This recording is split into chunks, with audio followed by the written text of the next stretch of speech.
Hello class, today we're going to go over section 3.2, solving quadratic equations. Our objectives today are to solve quadratic equations using factoring, solve quadratic equations graphically using the x-intercept method or the intersection method, solve quadratic equations using the square root method, solve quadratic equations using the quadratic formula, and solve quadratic equations having complex solutions. Now, let's look at factoring methods to start with. An equation that can be written in the form ax squared plus bx plus c equals 0 with a not equal to 0 is called a quadratic equation. Now, in order to solve this, we have to know what the zero product property says. It says if the product of two real numbers is 0, then at least one of them must be 0. That is, for real numbers a and b, if the product a times b equals 0, then either a equals 0 or b equals 0. Or both a and b are equal to 0. Now, in practice here, a and b are going to be our two factors from when we factor our quadratic equation out above. And then we can set each of those factors equal to 0 to solve for the individual variable, in this case x. So, let's look at solving a quadratic equation by factoring. We want to solve the equation 3x squared plus 7x equals 6.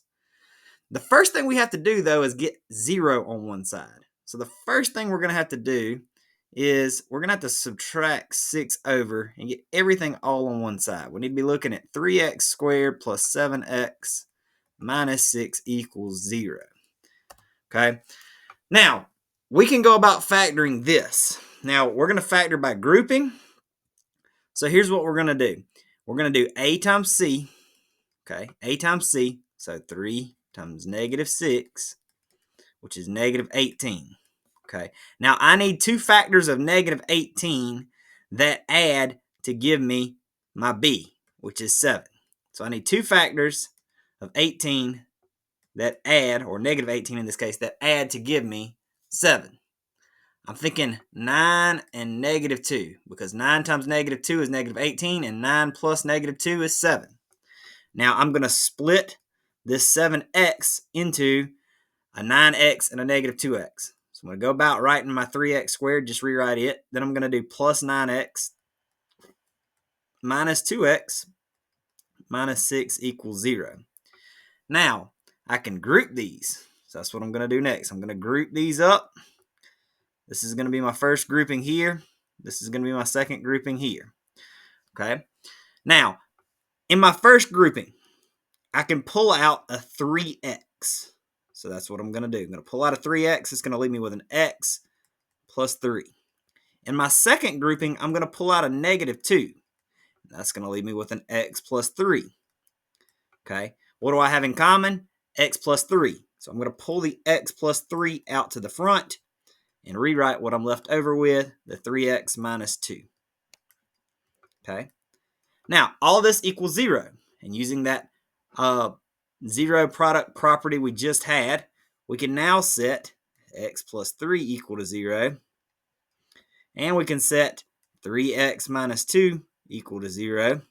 And we can solve both of these for x. Here we get x equals negative 3. So this is one of our solutions. Here we have to add 2 to the other side. And we'll have 3x equals 2. And then we'll divide by 3. And have that x equals 2/3 as our other solution. So we have solved this quadratic equation by factoring. Then what we did was factor it. We did factoring by grouping in this case, but we factored it, and then we set each of those factors equal to 0 to come up with two solutions. I'll circle the other solution as well. Both of these are solutions here. X equals negative 3 is a solution, and x equals 2/3 is a solution. Okay. All right. Let's take another example. This one says height of a ball. The height above ground of a ball thrown upwards at 64 feet per second from the top of an 80-foot high building is modeled by S sub t equals 80 plus 64t minus 16t squared feet, where t is the number of seconds after the ball is thrown. How long will the ball be in the air? Okay, so word problem. Got to think a little bit here. Now, we're trying to think about how long the ball will be in the air. So the ball will be in the air until it's on the ground. So until it's at height 0, which would be it on the ground, the ball will be in the air. So essentially, we're just trying to solve the equation 0 equals 80 plus 64t minus 16t squared. Okay? That's what we're trying to solve. The ball will be in the air from t equals 0 with a height of s equals 80 until it reaches the ground at s equals 0. Thus, we can find the time in the air by solving 0 equals that function. Now, here's what I'm going to do, because I'm going to solve it by hand using factoring. What is the GCF of negative 16, 64, and 80? The GCF of negative 16, 64, and 80 is 16. I'm going to pull out a negative 16, okay, out of all of these terms. So I'm going to pull out a negative 16. That's going to leave me with a t squared minus 4t plus, or minus 5, okay? That leaves me with a positive t squared, and we'll worry about these negatives over here in just a minute when we try to factor, okay? Let's get rid of this negative 16 now. Easiest way to do that is just divide it off on both sides. 0 divided by negative 16 is 0. So now I can solve a much simpler equation of 0 equals t squared minus 4t minus 5. We can factor this, okay? You can factor using whatever method you like. I'm going to do this simple method here of lining up two parentheses. Okay, I need two things that multiply to give me negative 5 and add to give me negative 4. How about negative 5 and positive 1? Okay, so my two factors here, t minus 5, t plus 1. Because negative 5 times 1 is negative 5. Negative 5 plus 1 is negative 4. Now I just have to set both of those equal to 0. So t minus 5 equals 0. T plus 1 equals 0. If I solve this one, I get t equals 5. If I solve this one, I get t equals negative 1. These are my two solutions. Now let's think about this real quick. This is a word problem. We're talking about time. Can time be negative in this word problem? No, it can't. Okay, so time cannot be negative in this word problem, so this solution does not make sense in this word problem. So my only answer that makes sense in this word problem is t equals 5. Okay, so solving this out, the only positive value that has meaning in the application, which means that the ball is on the ground 5 seconds after it was thrown, that is, the ball is in the air 5 seconds. Okay, like I said, the t equals negative 1 does not make sense in this application. All right, now let's go about using your calculator here real quick. So we're going to use a calculator on this next problem. This problem says consider the daily profit from the production and sale of X units of a product, given by P of X equals negative 0.01x squared plus 20x minus $500. We want to use a graph to find the levels of production and sales that give a daily profit of $1,400. Okay, here's what we're going to do. We are going to set the equation equal to 1,400, and then we're going to solve by the intersection method. Okay, so our equation will look like this. 1,400 equals negative 0.01x squared plus 20x minus 500.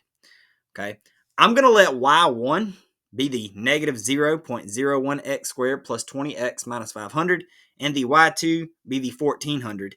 And then we're going to graph it and do the intersection method. Now, I'm going to get out of here and show you the buttons on the TI calculator. So stick with me real quick. We're going to go over here, pull the TI up. All right, and then we're going to type in these equations. We're going to go to y equals here, negative 0.01x squared. All right, what else we got? 20x, so plus 20x minus 500.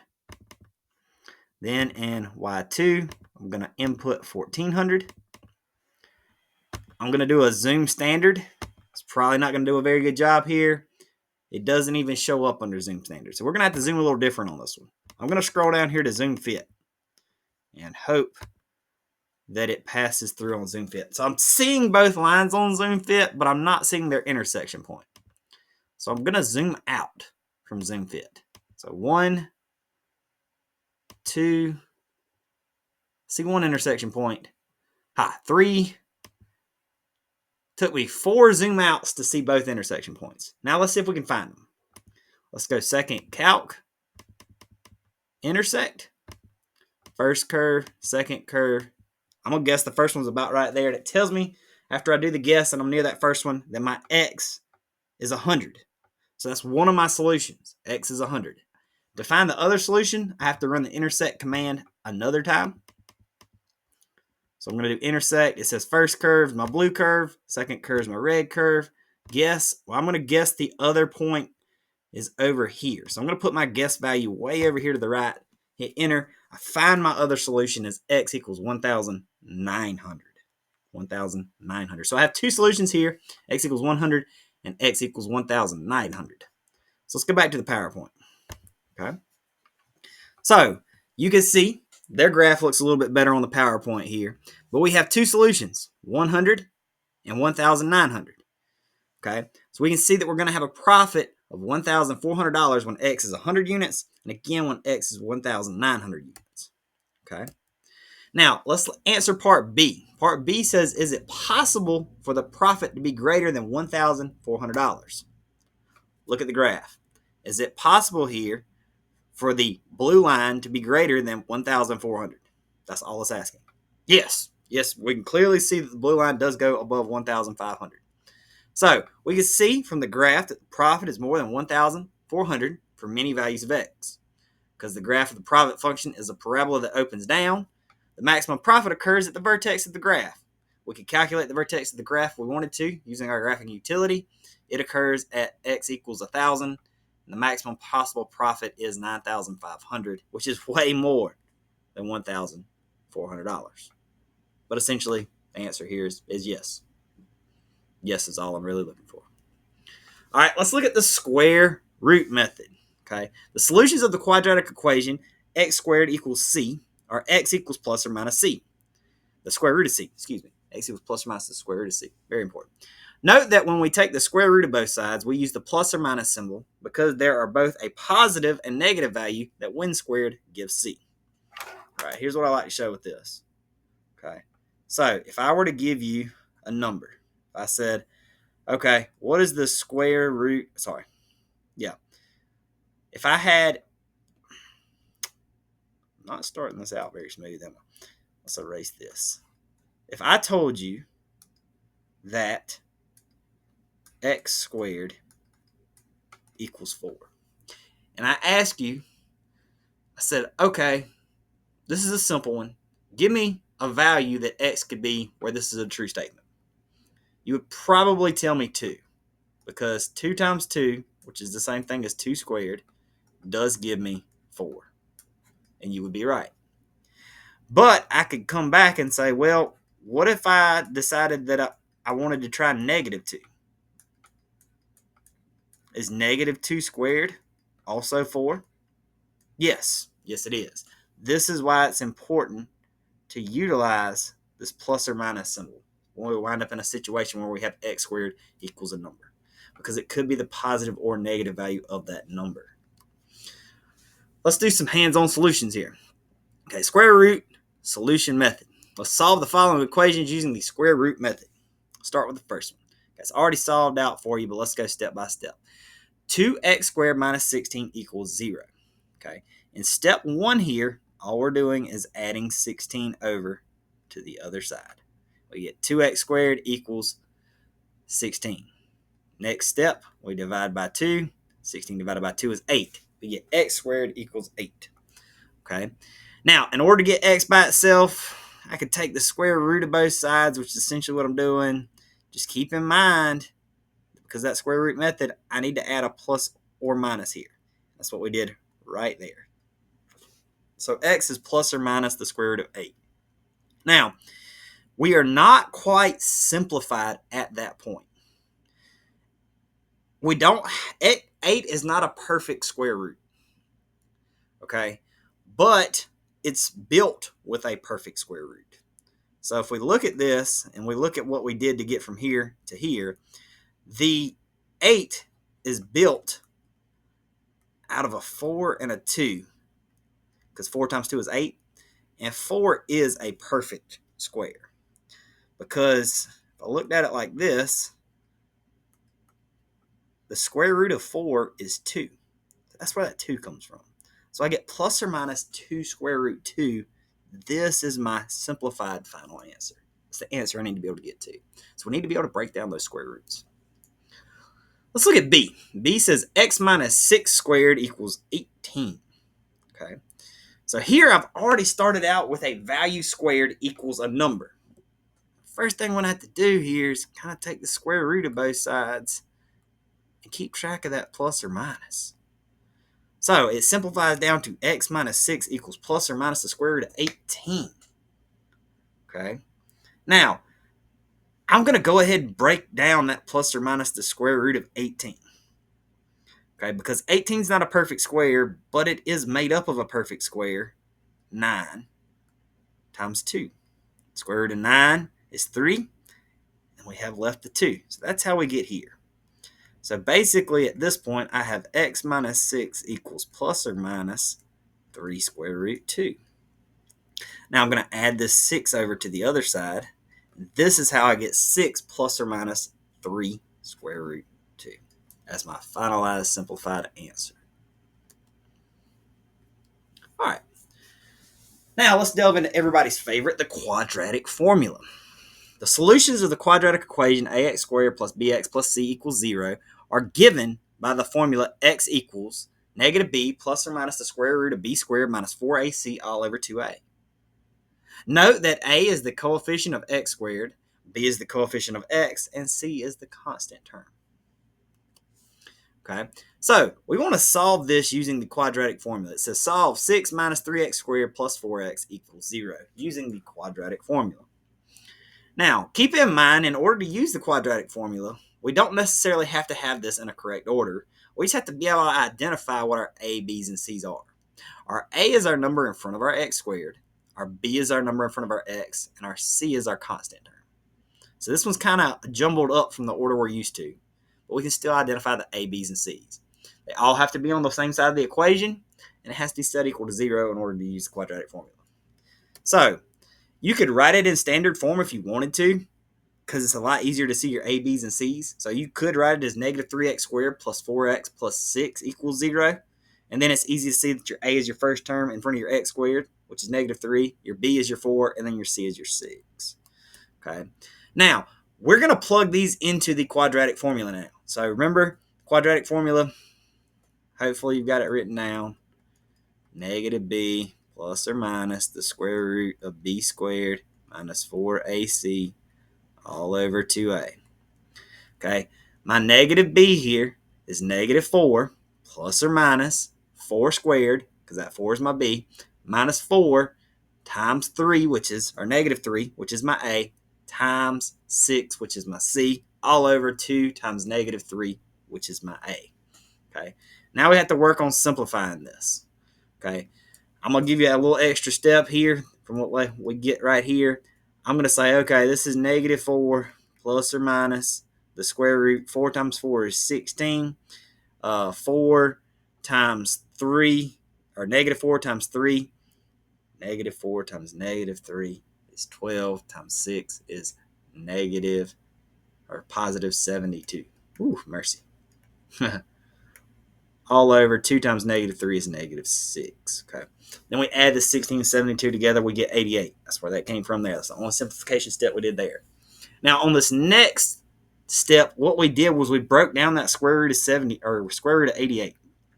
88 doesn't have a perfect square root, or isn't a perfect square root, but it's made up of a perfect square root, because you can break 88 up into 4 times 22. 4 does have a perfect square, or is a perfect square. So that's where we get 2 square root 22 from, right here. Okay. From there, if you notice from there, let me get a different color to help highlight it for you. What does negative 4, 2, and negative 6 have in common? They both have a negative 2 that can be canceled out of them. If I cancel a negative 2 out of a negative 4, it turns into a positive 2. If I cancel a negative 2 out of the negative 6, it becomes a positive 3. If I cancel a negative 2 out of a plus or minus 2, it technically becomes a minus plus 2, which is the same thing as a plus minus. So it completely goes away. And we're left with the simplified answer here of 2 plus or minus the square root of 22 all over 3. using the quadratic formula. So we have our two solutions. Do keep in mind this is two solutions. One of the solutions is 2 plus the square root of 22 over 3. The other is 2 minus the square root of 22 over 3. If we approximate those on the calculator, we get 2.230 and negative 0.897. Nice. All right, so look at this one. It says, using data for the years from 2020 and projected to 2025, the number of millions of 5G smartphone subscribers worldwide for the years can be written and modeled by the function s of t equals 54.15 or 0.5 t squared minus 250t plus 1.0, with t equal to the number of years after 2020. Find the year after 2020 that the number of 5G subscriptions worldwide will equal 2.951 billion. Okay, I think I got a quick typo I'm going to fix real quick. Okay, so it's supposed to be a comma. I'm going to take it out completely. It's also supposed to be a comma. So I'm going to take it out completely. All right, back to it. All right, so to answer this question, we can solve using algebraic, numerical, or graphical methods. The equation 54.5 t squared minus 250t plus 1.0 equals 2,951. Okay. If we wanted to use the quadratic formula here, we could. Okay. We got it lined up. All we have to do is we'd have to bring this 2,951 over to the other side by subtracting it. When I subtract it, that's where the 2,950 comes from. Okay, so my A is 54.5, my B is negative 250, and my C is negative 2,950. And I can plug that directly into my quadratic equation, use my calculator to simplify, and I can get these two values. Okay, if you want to do it with the quadratic equation. I'm also going to show you real quick how on this first page, we could have just done it graphically. We could have let y1 be 54.5 t squared minus 250t plus 1.0. And we could have let y2 be 2,951. If we do that, we're going to come over here to our calculator, and we're going to type them in. So I'm going to go y1, clear out this old stuff. We go 54.5x squared. I think it's minus 250, minus 250x.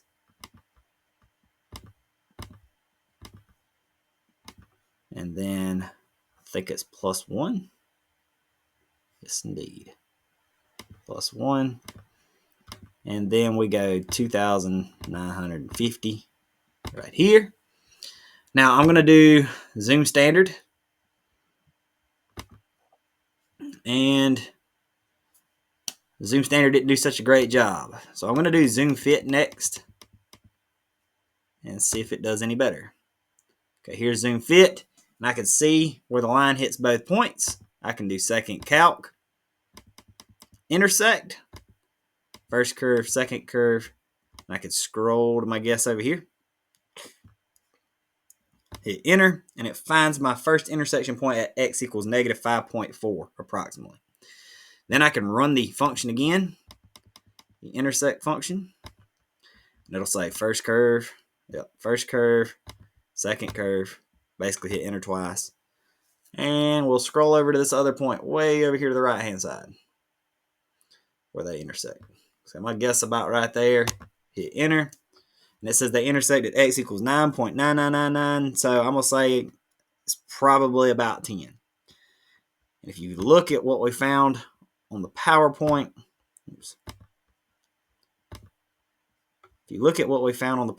by doing it on the quadratic method, you can see that we also got negative 5.4 and t equals 10. Okay. Now, keep in mind about this. We're talking about time. We're not going back in time. We're going forward. So, technically, negative 5.4 does not make sense. So, we won't use that solution. We will just use the t equals 10 solution. Also, keep in mind that in this word problem, we're looking at years after 2010. Okay, so we got that alignment. 2020. Talking's off today. Years after 2020. So we're looking at the 10th year after 2020, which would be the year 2030. So it says the model predicts the number of 5G subscribers worldwide will equal 2.951 billion in the 10th year after 2020, which means in the year 2030. All right, let's look at the definition of the discriminant and talk about it for a minute.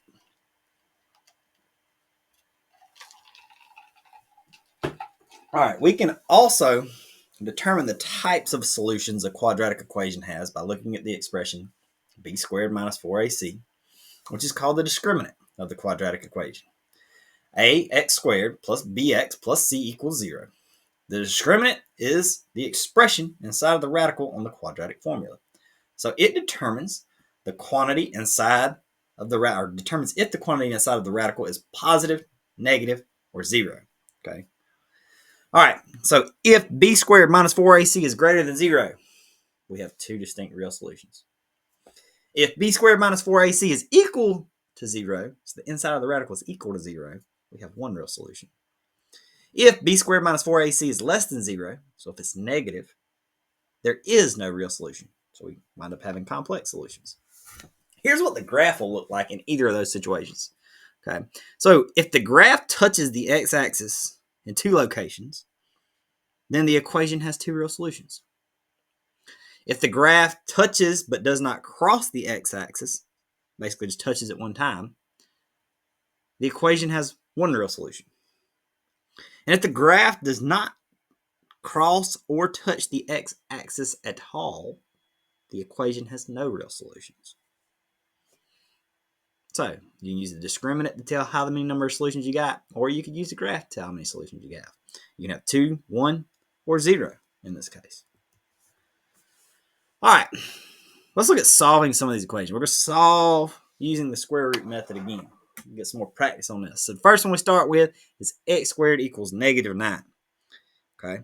Now if we use the square root method here, basically converting x squared equals negative 9 into x equals plus or minus the square root of negative 9.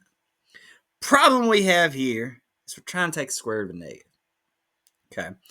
Hopefully you recall from the previous lecture that we can't take the square root of a negative.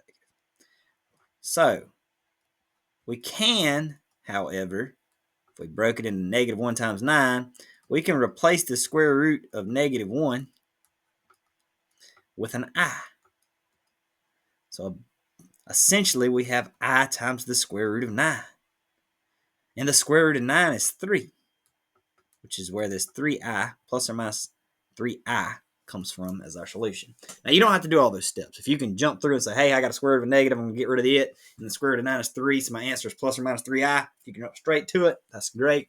Just wanted to show you where we were using that rule of I. Okay. Now, let's look at B. B says 3x squared plus 24 equals 0. Okay. Well, first thing I got to do is basically solve down to x squared. All right, so if I have 3x squared plus 24 equals 0, first thing I'm doing is subtracting 24 here, okay, from both sides. I'm getting 3x squared equals negative 24. I'm dividing by 3. I'm getting x squared equals negative 8. That's where we're at right here. Take the square root of both sides here. I've got x equals plus or minus the square root of negative 8 as my solutions. Now, from here, it simplifies it down to plus or minus 2i square root 2. If you don't see where that comes from, one, we've got a square root of a negative. That's where your I comes from. Okay, so we simplify it down to I square root 8. Then we can break up this 8. 8's not a perfect square, but it is comprised of a perfect square. Okay, because it's comprised of a 4 and a 2. The square root of 4 is 2, and that's where we get plus or minus 2i square root 2, because the square root of 4 is 2. Okay, and that's our most simplest version there. Oops. All right. We can also have complex solutions when we deal with the quadratic equations. It's when we have that square root where our discriminant is housed and it winds up being less than 0.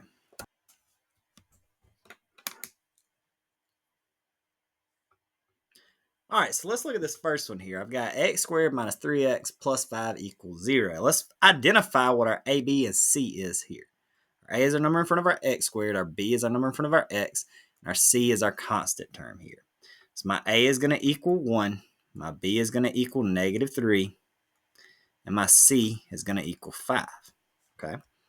So I just need to plug that into the quadratic equation. Keep in mind, the quadratic equation is -b plus or minus the square root of b squared minus 4ac all over 2a. All right, so plugging these values in, I have -3 plus or minus the square root of -3 squared minus 4 times 1 times 5 all over 2 times 1. Okay. Now, let's simplify this down. -3 turns into a +3. Okay. I'll give you a little extra step here. So it turns into +3 plus or minus -3 squared is 9. -4 times 1 is -4 times 5 is -20. All over 2 times 1 is 2. Okay. Then 9 minus 20 is -11. So we're right here. We're right here. Now, I can't simplify that square root of 11 any, but I can pull that negative out of that square root and make it an I, so that you can see we have a complex solution here. 3 plus or minus I square root 11 over 2. This is as simple as we can write our solution for this. So this is our two solutions, 3 plus or minus I square root 11 over 2. Let's try B. Okay. If you wanted to write those solutions for A as two separate solutions, you could definitely write them like this, or you could write them with a plus or minus. My math lab might want you to enter them separately. If that's the case, you would have to enter them separately as so. One with a plus and one with a minus.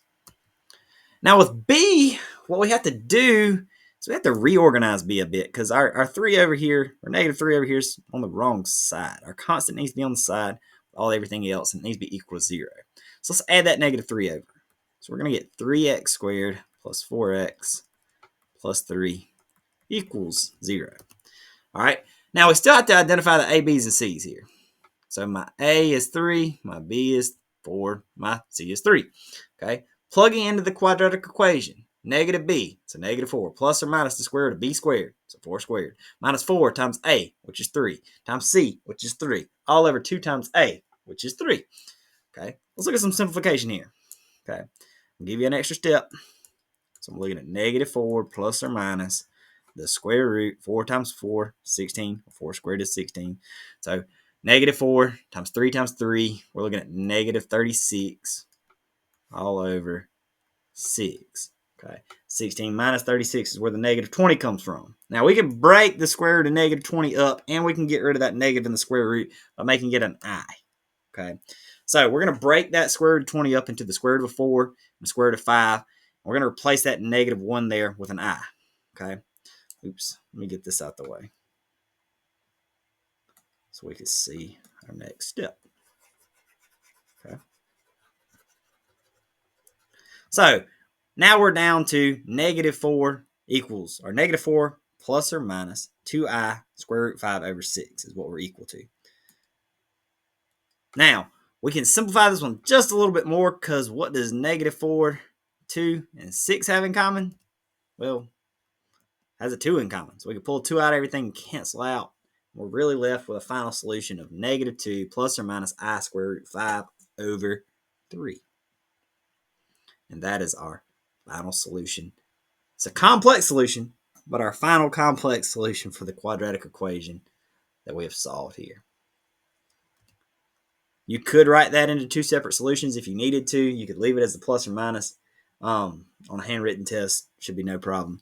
But my math lab might want you to break it into both solutions here. If that's the case, you'll have one with a plus in it, one with a minus in it. That completes the lecture for today. Have any questions, reach out by email, and I'll get back to you as soon as I can. And I look forward to seeing you next time.